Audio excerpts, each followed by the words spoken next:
I got this 2005 GMC Yukon for next to nothing, and I'm going to see if the frame will work on a 1956 International S120 4x4 pickup.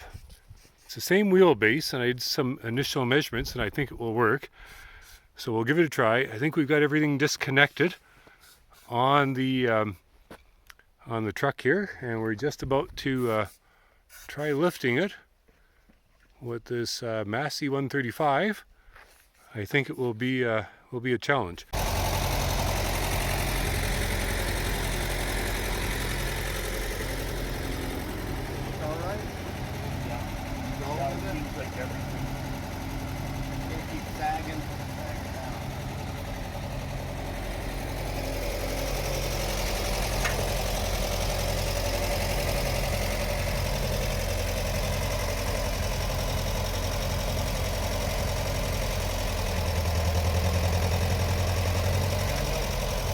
Won't lift, eh?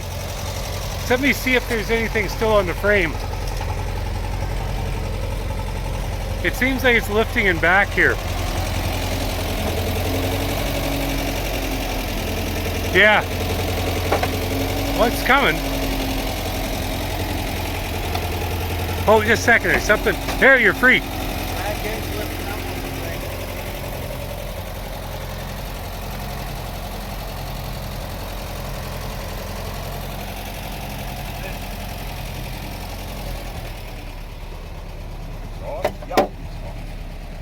Is there anything underneath there?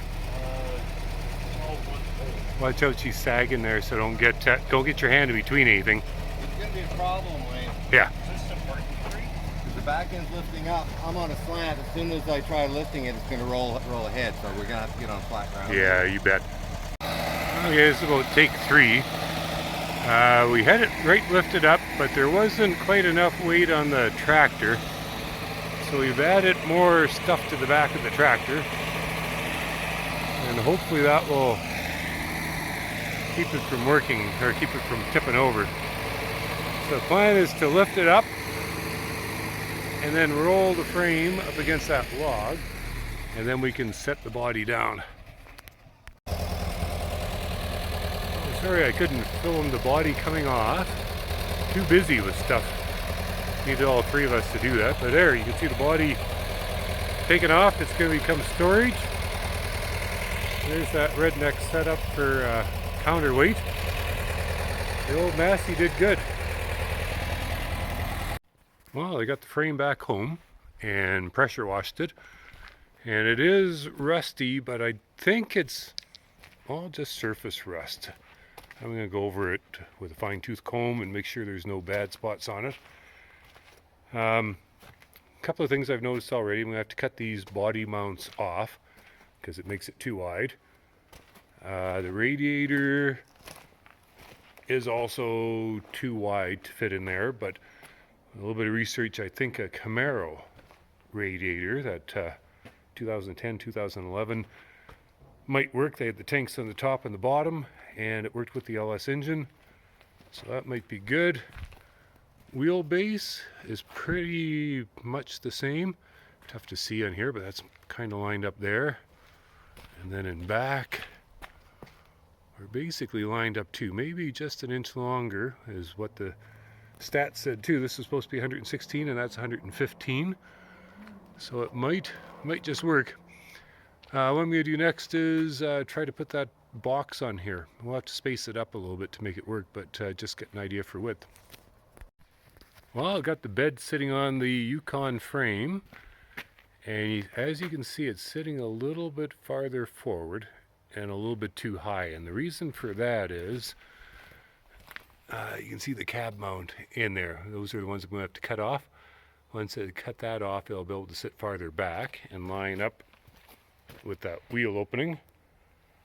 And we had to block it up 2 inches, a full 2 inches there to clear this piece in the back here. Once I get this frame shortened up a little bit, cut that bumper off, then I can drop it down and it will sit about 2 inches lower and a little bit further back. And I don't think the height will be that bad. It'd be a little bit higher than what it was on the old frame, but not too much. And the big thing I was concerned about was the width. And that too is pretty good.